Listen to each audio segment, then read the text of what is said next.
Salam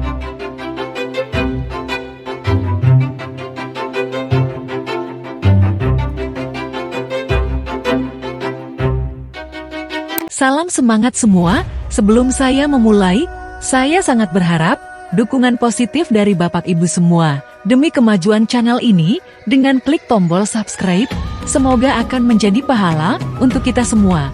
Saya ucapkan terima kasih. Pada kesempatan kali ini, saya akan menjelaskan tentang diferensiasi dalam pembelajaran dalam konteks memahami murid. Adapun hal-hal yang akan dibahas yaitu kebutuhan belajar, mengenali karakter murid, kebutuhan kognitif, identifikasi kebutuhan kognitif murid, identifikasi kemampuan membaca awal, menyelaraskan kebutuhan murid dengan tujuan pembelajaran, dan manajemen kelas.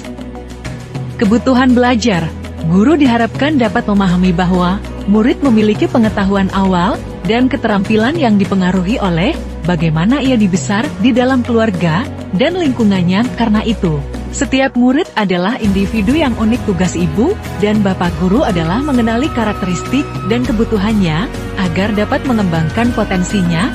Kebutuhan belajar adalah jarak atau kesenjangan antara sasaran belajar yang ingin dicapai dengan kondisi real murid saat ini.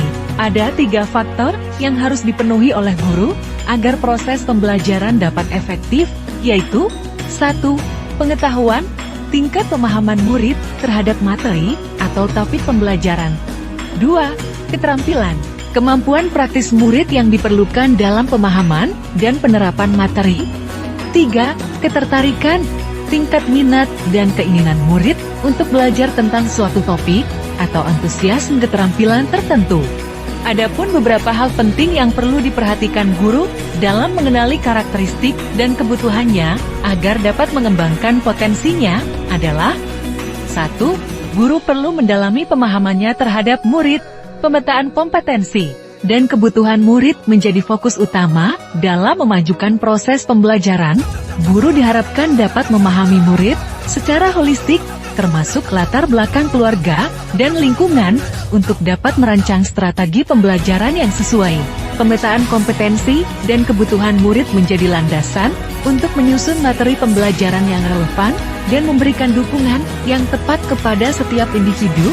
Dalam konteks ini, pemahaman karakteristik, keterampilan, dan minat murid menjadi kunci bagi guru untuk mengembangkan potensi mereka secara maksimal. 2. Guru perlu mengetahui bagaimana terlibat murid dalam proses pembelajaran dengan memperhatikan tanda-tanda seperti pandangan kosong, ketidakfokusan, dan ketidakmengertian murid terhadap materi ajar. Guru dapat mengidentifikasi tingkat keterlibatan murid. Hal ini tidak hanya memungkinkan guru untuk menyesuaikan metode pembelajaran, tetapi juga membantu mereka memotivasi murid yang mungkin mengalami kesulitan atau kurang minat.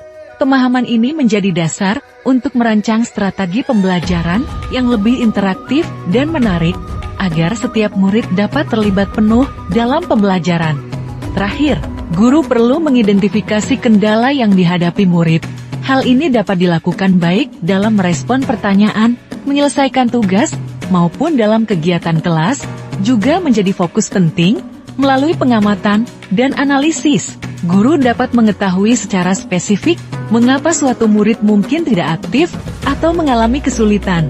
Identifikasi ini membuka peluang untuk memberikan dukungan lebih intensif, menyesuaikan pendekatan pembelajaran, dan menciptakan lingkungan yang mendukung perkembangan murid secara optimal. Dengan memahami kendala-kendala tersebut, guru dapat mengarahkan upaya perbaikan secara lebih terarah dan efektif untuk meningkatkan partisipasi dan prestasi murid dalam pembelajaran. Kebutuhan kognitif mengacu pada kemampuan berpikir dan pemahaman suatu materi atau topik pembelajaran. Dalam konteks pembelajaran, kebutuhan kognitif mencakup pemahaman bahasa yang digunakan, kemampuan berpikir, dan pengetahuan yang telah dimiliki murid sebelumnya. Penting bagi guru untuk mengidentifikasi kebutuhan kognitif murid agar dapat memberikan bimbingan yang sesuai dan menciptakan lingkungan pembelajaran yang efektif. Identifikasi kebutuhan kognitif murid. Salah satu aspek penting dari kebutuhan kognitif murid adalah bahasa yang mereka gunakan sehari-hari. Murid yang belajar dalam bahasa yang mereka pahami akan memiliki kesempatan lebih besar untuk memahami berbagai materi pelajaran serta bahasa lain yang bukan merupakan bahasa ibunya. Hal ini juga mendukung pengembangan kemampuan kognitif umum yang lebih baik. Oleh karena itu, guru perlu mengenali bahasa utama yang digunakan oleh setiap murid agar pembelajaran berjalan efektif. Cara yang paling mudah adalah dengan bertanya langsung pada murid. Setelah identifikasi awal, guru perlu melakukan validasi melalui beberapa cara, seperti menganalisis topik belajar, membuat tulisan bebas, melakukan pre-assessment. Pada setiap materi pelajaran, guru juga bisa melakukan identifikasi kata-kata sulit dan kosakata baru yang akan muncul. Hal ini agar kata-kata tersebut dapat dijelaskan dengan perlahan atau diulang-ulang. Setelah melakukan identifikasi awal dan validasi, guru dapat membuat pemetaan karakteristik murid dan strategi pembelajaran.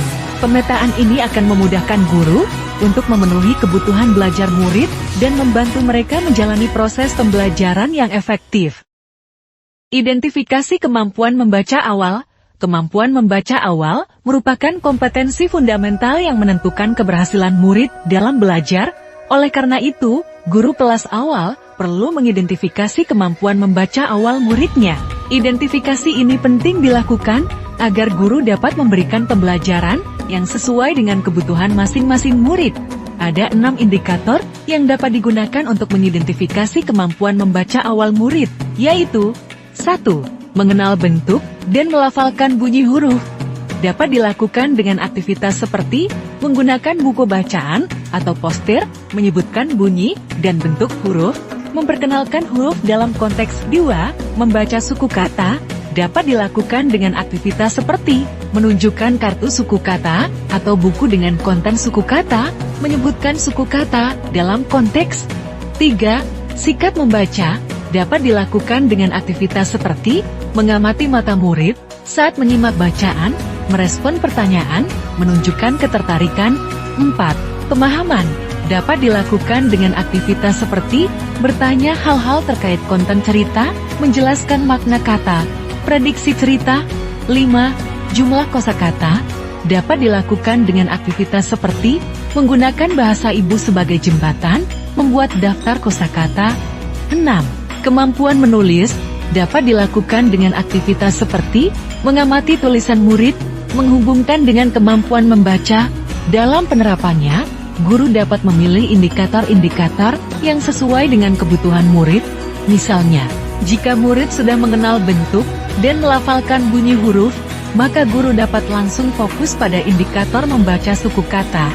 Dengan mengidentifikasi kemampuan membaca awal murid, guru dapat memberikan pembelajaran yang lebih efektif dan efisien. Selain itu, guru juga dapat memberikan intervensi yang tepat bagi murid yang belum mencapai kemampuan membaca awal yang diharapkan. Menyelaraskan kebutuhan murid dengan tujuan pembelajaran. Kebutuhan murid dalam belajar beragam, mulai dari kemampuan akademik, minat, dan gaya belajar. Guru perlu memahami kebutuhan murid agar dapat menyelaraskan dengan tujuan pembelajaran. Salah satu cara yang dapat dilakukan adalah dengan pembelajaran berdiferensiasi. Pembelajaran berdiferensiasi adalah pembelajaran yang disesuaikan dengan kebutuhan, minat, dan kemampuan murid. Ada 3 alternatif modifikasi dalam pembelajaran berdiferensiasi, yaitu 1. Modifikasi proses, yaitu menyesuaikan metode, strategi, dan aktivitas pembelajaran. 2. Modifikasi produk akhir, yaitu menyesuaikan produk akhir yang dihasilkan murid. 3. Modifikasi konten, yaitu menyesuaikan materi pelajaran. Berikut adalah contoh penerapan pembelajaran berdiferensiasi. Dalam kasus Pak Usro, ia membagi murid menjadi 3 kelompok berdasarkan hasil asesmen diagnostik. Kelompok adalah murid yang belum paham konsep wujud zat. Kelompok B adalah murid yang sudah paham konsep wujud zat. Dan kelompok C adalah murid yang sudah memahami beberapa bentuk perubahan zat sederhana. Pak Usro melakukan diferensiasi proses dengan membagi murid menjadi 3 kelompok. Ia juga melakukan diferensiasi produk akhir dengan mengajak murid menentukan produk akhir yang ingin mereka buat. Selain itu, ia juga melakukan diferensiasi konten dengan menyediakan alat peraga dan bahan pendukung untuk kelompok E. Dengan melakukan pembelajaran berdiferensiasi, Pak Uso dapat menyelaraskan kebutuhan murid dengan tujuan pembelajaran. Murid-muridnya dapat belajar sesuai dengan kemampuan dan minat mereka. Berikut adalah beberapa tips untuk menyelaraskan kebutuhan murid dengan tujuan pembelajaran. 1. Lakukan asesmen diagnostik untuk memahami kebutuhan murid. 2. Buat tujuan pembelajaran yang jelas dan terukur. 3. Pilih strategi pembelajaran yang sesuai dengan kebutuhan murid. 4. Sediakan sumber belajar yang beragam. 5. Berikan kesempatan kepada murid untuk mengeksplorasi minat dan kemampuannya. Penyelarasan kebutuhan murid dengan tujuan pembelajaran merupakan hal yang penting untuk dilakukan. Dengan demikian, setiap murid dapat belajar dengan efektif dan mencapai tujuan pembelajaran. Manajemen kelas adalah elemen krusial dalam proses pembelajaran, terutama ketika dihadapkan dengan keberagaman kesiapan belajar murid. Mercy Norland mengemukakan 5 elemen sikap sebagai prinsip pelaksanaan manajemen kelas yang baik, yaitu 1. Hubungan erat antara guru dan murid. 2. Guru sebagai contoh teladan. 3. Budaya disiplin positif. 4. Keyakinan kelas. Dan terakhir, pengendalian diri murid. Beberapa strategi manajemen kelas yang dapat diterapkan untuk mendukung proses belajar murid, antara lain, melibatkan murid dalam proses pembelajaran, menentukan tata ruang kelas yang sesuai, membangun hubungan positif antara guru dan murid, menyusun kesepakatan kelas, membagi murid dalam kelompok belajar. Penerapan strategi manajemen kelas yang baik dapat disesuaikan dengan situasi kelas yang beragam. Pengelompokan berdasarkan kesiapan belajar, memungkinkan adopsi level buku bacaan yang sesuai, memberikan pendekatan pembelajaran yang tepat, dan mendorong kerjasama di antara murid. Dengan memahami dan menerapkan prinsip-prinsip manajemen kelas, serta strategi yang fleksibel, guru dapat menciptakan lingkungan pembelajaran yang efektif dan memotivasi setiap murid untuk mencapai potensi maksimalnya. Strategi manajemen kelas campuran. Kelas campuran adalah kelas yang berlangsung dalam 2 kondisi, yaitu tatap muka dan secara daring. Pembelajaran campuran seperti ini memang merupakan tantangan tersendiri bagi guru. Strategi manajemen kelas yang sudah kita pelajari sebelumnya dapat dilakukan untuk kelas campuran. Namun, ada beberapa penekanan pada beberapa poin, seperti 1. Pengelompokan murid. Buatlah kelompok-kelompok kecil untuk memudahkan murid aktif dalam pembelajaran. 2. Pelibatan murid. Ajaklah murid menentukan target dia di hari ini. 3. Pemberian umpan balik. Berikanlah umpan balik secara langsung. 4. Waktu kelas bersama. Tentukanlah waktu kelas bersama, di mana murid dapat mengumpulkan tugas, menerima umpan balik, bertanya pada guru, dan teman. Pada prinsipnya, pembelajaran kelas campuran ini bukan merupakan suatu keterbatasan atau halangan untuk mengajak murid belajar seluas-luasnya. Dengan mengetahui ragam strategi pembelajaran kelas campuran, kita dapat memberikan solusi alternatif bagi murid agar dapat terus belajar.